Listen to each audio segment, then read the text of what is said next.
Ini ada kisah. Dulu pada abad pertama Hijriah, penghujung abad pertama Hijriah, yang menjadi khalifah itu seorang khalifah yang soleh, namanya Umar bin Abdul Aziz. Umar bin Abdul Aziz ini seorang khalifah yang soleh, khalifah yang adil. Karena beliau ini soleh dan adil, setelah menjadi khalifah bukan tambah kaya, tapi tambah miskin. Mengapa? Beliau gak berani menggunakan fasilitas negara, pakai fasilitas pribadi. Kalau malam-malam ada tamu, kalau malam-malam ini kan perlu pakai lampu. Tamunya ditanya, kamu bertamu ke sini ada keperluan negara apa silaturahmi pribadi? Kalau tamunya ini datang karena ada kepentingan negara, lampu milik negara dinyalakan. Tapi kalau tamunya datang cuma silaturahmi, yang dinyalakan lampu milik pribadi. Gak mau menggunakan fasilitas negara. Ini beliau. Beliau terkenal adil, terkenal soleh. Beliau. Kemudian lama-lama jatuh sakit. Setelah sakit keras, anak-anaknya kumpul. Anaknya jumlahnya 12 orang, semuanya laki-laki. Anaknya kumpul, ditanya oleh beliau, ada apa kalian kumpul di sini? Ya, gak ada apa-apa ayah. Kami berkumpul karena merasa prihatin. Ayah lagi dalam kondisi kritis. Ya baik kalau begitu. Kamu jangan mengharap wasiat dari saya. Saya gak punya wasiat buat kamu, karena saya gak punya harta mau diwariskan buat kamu. Tapi saya gak khawatir, karena kalau nanti setelah saya meninggal, lalu kamu menjadi orang-orang yang soleh, bertakwa kepada Allah, saya gak khawatir, keperluan kamu pasti dimudahkan oleh Allah.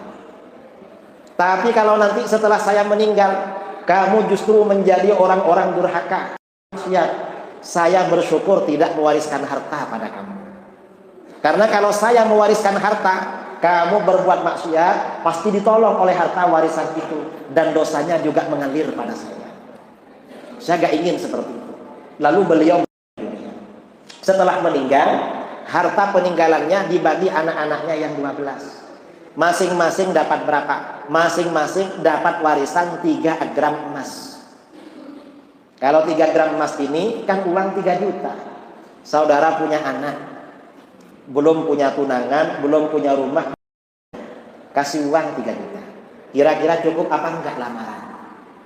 Lamaran aja kalau di Lampung katanya gak cukup. Tapi kalau di Jawa cukup. Malah langsung komit itu kalau di Jawa. 3 juta. Sini ini mahal.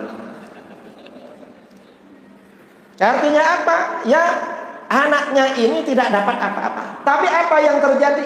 Karena memang ayahnya ini seorang khalifah yang soleh, anaknya memang dididik dengan pendidikan menjadi anak-anak soleh. Setelah beliau wafat, tidak lama kemudian rizki anaknya dimudahkan oleh Allah. Semuanya menjadi orang-orang kaya. Gak ada yang miskin. Pernah suatu ketika negara Islam dilanda krisis keuangan.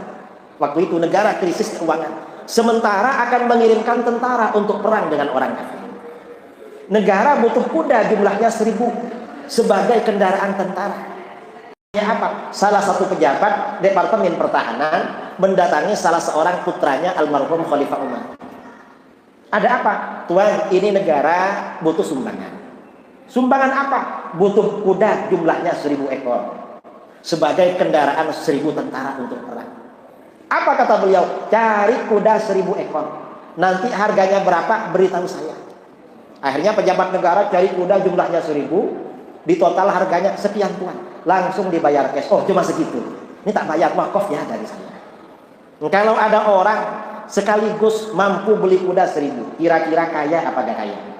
Kaya. Setelah itu pejabat itu bilang lagi, tuan ini masih kurang. Udah kurang apa lagi? Biaya untuk 1000 tentara selama perang. Negara gak punya uang. Ditanya, ini perangnya ke arah mana? Perjalanan dari sini ke sana berapa hari? Perangnya nanti kira-kira butuh berapa lama? Pulangnya berapa hari? Coba dihitung, dikalkulasi. Berapa kebutuhannya? Langsung dibayar cash oleh beliau. Kaya saudara. Mengapa? Karena oleh orang tuanya dididik menjadi anak soleh. Saudara, kalau berhasil mendidik anak saudara jadi anak soleh, jangan khawatir masa depan, karena itu memang masa depan yang paling istimewa. Setelah Khalifah Umar ini meninggal dunia, beliau diganti oleh adik iparnya, Hisham bin Abdul Malik bin Marwan. Hisham ini sebaliknya kakak ipar. Kalau kakak iparnya soleh, Hisham ini tidak soleh. Kakak iparnya ini adil, Hisham ini zalim. Kakak iparnya ini zuhud, Hisham ini berfoya-foya. Kakak iparnya ini amanah, jujur, Hisham ini korupsi. Setelah meninggal, anaknya jumlahnya juga 12. Semuanya laki-laki, gak ada yang perempuan. Memang orang ini kalau punya anak perempuan bingung. Mengapa? Kalau nggak segera ada yang ngelamar, bingung. Namanya mudah-mudahan anak-anak kita yang perempuan dimudahkan jodohnya oleh Allah. Amin Allahumma. Kalau laki-laki santai biasanya. Mengapa? Tinggal pilih laki-laki. Setelah Hisham ini meninggal, harta peninggalannya dibagi-bagi 12 anaknya. Masing-masing dapat berapa? Masing-masing anak dapat 4 kuintal emas. Kalau punya emas 4 kuintal, kira-kira kaya apa gak kaya? Kaya saudara. Ada yang punya emas 1 kuintal? Gak ada. Yang ada ibu-ibu di belakang. Siapa? Suaminya dipanggil emas, beratnya 100 kilo. Nah, cuma karena anak-anaknya tidak dididik menjadi anak soleh, dan harta yang diwariskan bukan diperoleh dari jalan yang halal, tidak barokah saudara. Tidak lama kemudian anak-anaknya Khalifah Hisham ini jadi orang miskin-miskin, pekerja kasar di pasar. Sampai-sampai umat Islam waktu itu heran. Ini anaknya Khalifah Umar, waktu ditinggal wafat gak punya apa-apa, sekarang jadi bos besar semua. Sementara anak-anaknya Khalifah Hisham dapat warisan 4 kintal emas, sekarang kok jadi pekerja kasar semua. Akhirnya apa? Orang-orang mengambil pelajaran.